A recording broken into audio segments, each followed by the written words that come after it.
Have you ever wondered, like, everything? You know, I've always been that person with a million questions. I mean, when I was a kid, my curiosity was next level. I once dumped my mom's entire jewelry collection down the vent just to see where it would go. My mom never did have quite the same collection again. Sorry, Mom. Another time, my parents had no money, and they decided to treat themselves to a cushy toilet seat. This should give you a clue of the genetics from whence I sprung.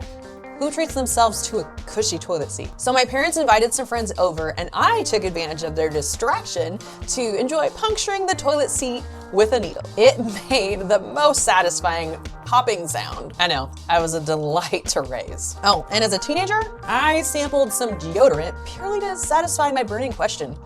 What does it taste like? And the answer is, like soap.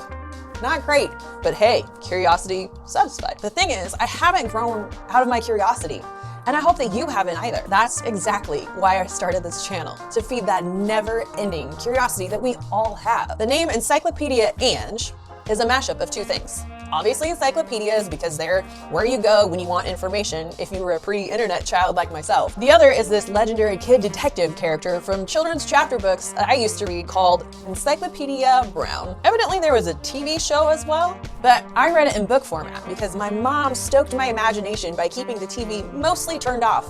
Thanks again, Mom. So you've got information plus mysteries plus curiosity, and boom, Encyclopedia Ange is born. I'm an expert on nothing, and I don't plan on becoming one.